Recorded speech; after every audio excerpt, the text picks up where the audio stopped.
Nageenis jaalalli waaqayyoo suniifaa ta'u akkam jirtanii hordoftoota kiyya jaalatamuuf kabajamoo lafumaaf iddoo jirtanitti jireenyi badhaadhaa kan nyaattan dhadhaadhaa siniin jecha egaa nus akkuma beekamu nagaa keenya jira gadanni fulfinni waaqayyoo hin badin jecha egaa guyyaa har'aa kana ayyaanni cuuphaa bifa adda ta'een kan kabajamee hordoftoonni amantaa kiristaanaa hundi keessan bakka jirtanitti Maga sinin ga'e sinin jechuun jaaladha ayyaana cuuphaa kana akkamitti dabarsitanii nuti akkuma beekamu miidiyumaan dabarsine wanni deemnee taabota argannee deemnee cuuphamne tokko hin jiru kan jiru biyya keenya kanatti mana amantaa sin jiru lafti nu jirrus akkuma beekamu lafa amantaa biraati haa ta'u galanni waaqayyo dhafaa ta'u warruma kabaje faana laphee keenya kabajnee jirra waan ta'eef egaa sumatti karatti aansuudhaan oduu gaddaa galgala kana karaa social mediaatiin argine isin biraan geenya oduun gaddaa sunillee maalidha yoo jettanii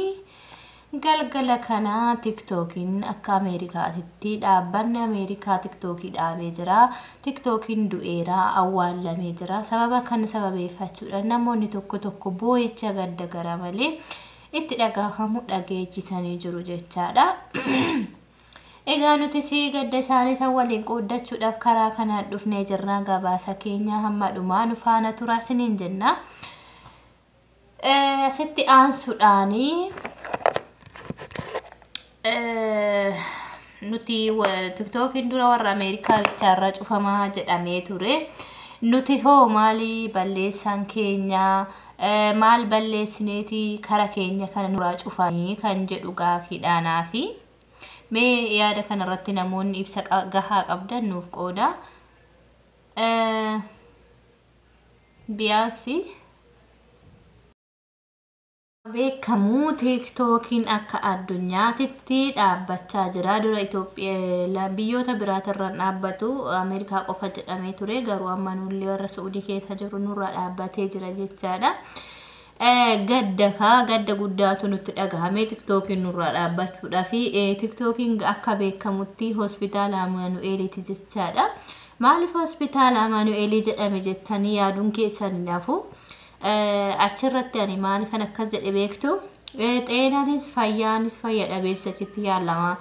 shamarran keenya mana madaamii gaafa ishee dabbaree dhuftee jira sirbitee faafaa jetti tajaajiltoonni amantaallee barnoota adda addaa karaa miidiyaa karaa laayifii guruuppii saniin tajaajila kennanii akkasumas tajaajilamanii kanaafuu rakkoon TikTokii cufatuun baay'ee ulfaataadha tari YouTubenis cufachuu danda'a hin beekamu dhaabbanni kaampaanii garuu TikTokin ni deebi'a jedhamee jira yeroodhaaf malee ta'us haga cufatatti cir jedhee nama meeqatu bu'aa jira jechaadha beeta ganuma jechuudha addunyaan kun TikTokin keenya ganumatti nu gatee deebi'e inni akkuma beekamu ani maalaan asumaan dhaamsa dabarsuu dhufe biyyi lafaatuni ergisaadha sobduudha kinooni darbiti akkuma TikTokin har'a sa'aatii muraasa keessatti xat jedhee nama hundarraa cufamaa jirutti nama muraasa seesisaa jira laayifi nama hunduu akka sadarkaa biyyootatiin